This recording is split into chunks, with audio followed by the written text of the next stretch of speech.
السلام علیکم، welcome to 360 stories official YouTube channel. جنہوں نے ہمارا چینل سبسکرائب نہیں کیا ہوا وہ پلیز کر لیجئے۔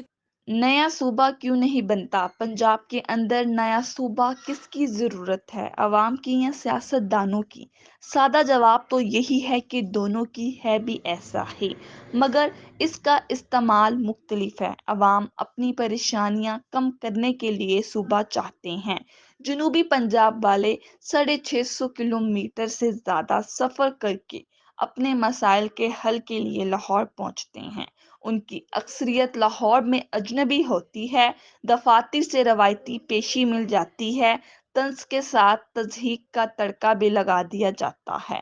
سائل بے سائل اور بے چارگی کے عالم میں واپس پلٹنے کے علاوہ کوئی راستہ نہیں پاتا۔ ایک عام آدمی کا اس سفر پر خرچ کتنا اٹھتا ہے، وقت کس قدر لگتا ہے، ان باتوں کا احساس کبھی لاہور کے دفاتر میں بیٹھے ہوئے چھوٹے سے بڑے باباؤں کو نہیں ہوا۔ یہی رویہ لاہور میں بیٹھے حکمرانوں کا ہوتا ہے۔ ستم بلائے ستم تو یہ ہے کہ ان پسماندہ علاقوں کے جو منتخب نمائندے لاہور اسمبلیوں تک پہنچتے ہیں وہ بھی نمک کی کان میں جا کر نمک ہو جاتے ہیں۔ صوبہ سیاست دانوں کی ضرورت یوں ہے کہ صوبے کا نعرہ لگانے سے انہیں ووٹ ملتے ہیں۔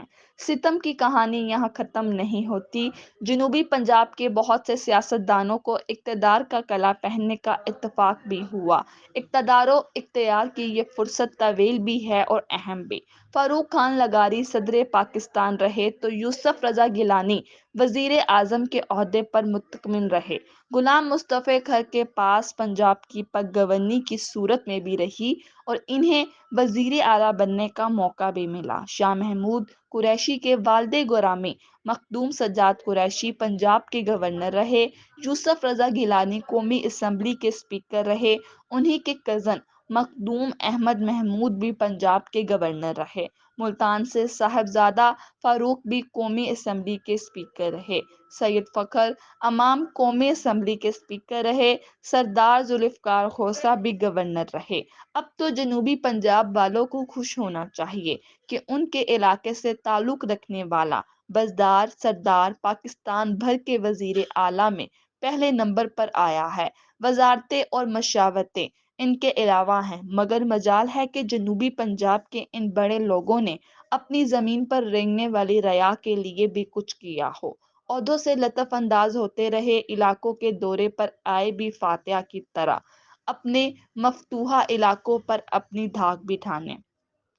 استحصال اور بے بسی کی داستان اور بھی طویل ہے کہ ان اور انہی جیسے دیگر نامور سیاست دانوں کی اسمبلیوں میں ہوتے ہوئے بھی جنوبی پنجاب کے فنڈ لاہور استعمال ہوتے رہے۔ جنوبی پنجاب کے لیے کسی بڑے پروجیکٹ کی منظوری ہوئی، کام ادھورا چھڑوا کر لاہور کے منصوبوں کی تکمیل کا اہتمام ہونے لگا۔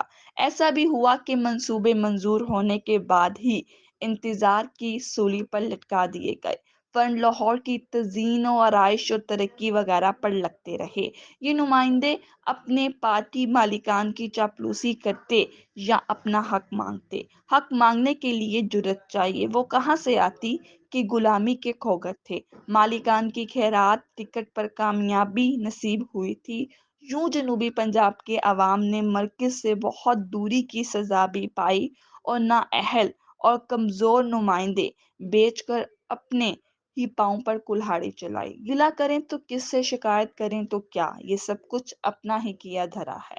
صوبے کے قیام کا مطالبہ ایک ایسا ایشو ہے جس پر سیاست کا بازار ہمیشہ گرم ہی رہتا ہے۔ لوگ تخت لاہور کی قید سے پہلے ہی نالان ہیں، چنانچہ سیاست دان عوام کی اس مجبوری اور کمزوری سے فائدہ اٹھاتے ہیں۔ جب عوام کی ہمدردیوں کی ضرورت پڑتی ہے تو صوبے کے قیام کا علم اٹھا کر میدان میں نکل آتے ہیں۔ اسے عوام کا بھولا پن کہیے یا بے وقوفی۔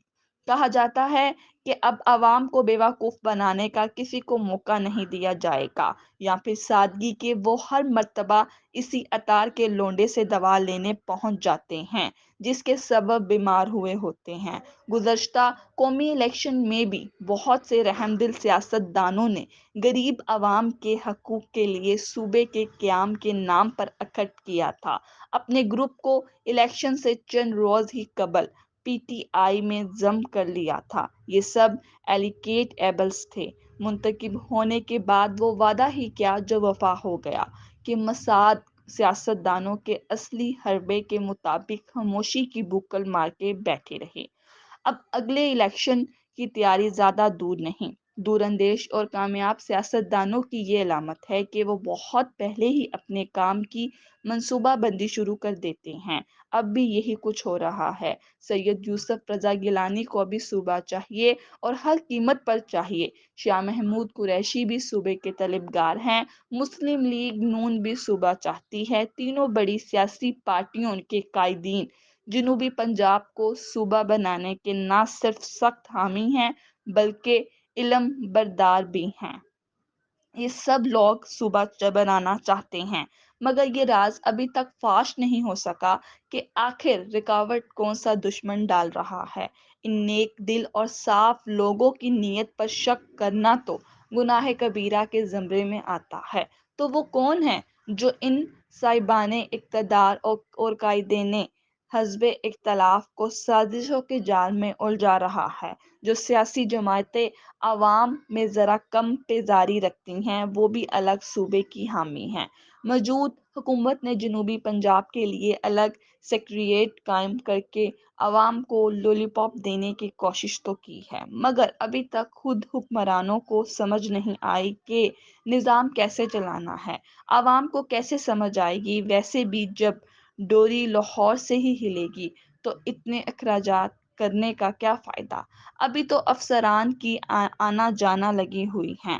جنوبی پنجاب کی کہانی اپنی جگہ، بہاولپور والے اپنے صوبے کی بحالی کا مطالبہ کر رہے ہیں۔ بہاولپور وہ ڈویژن ہے جس میں قیام پاکستان سے لے کر اب تک 3 اضلاع ہی چلے آ رہے ہیں۔ یہاں نئے اضلاع کی بھی ضرورت ہے اور نئے صوبے کی بھی، مگر سیاستدان عمل کی بجائے صرف نعرے لگانے پر اکتفا کرتے ہیں۔ اگر نعرے لگانے سے ہی عوام انہیں ووٹ دے دیتے ہیں تو انہیں عمل کی ضرورت ہی کیا ہے؟ اور جب عوام صرف نعرے لگانے والوں کو ووٹ دیتے ہیں تو عمل کی توقع ہی کیوں رکھتے ہیں؟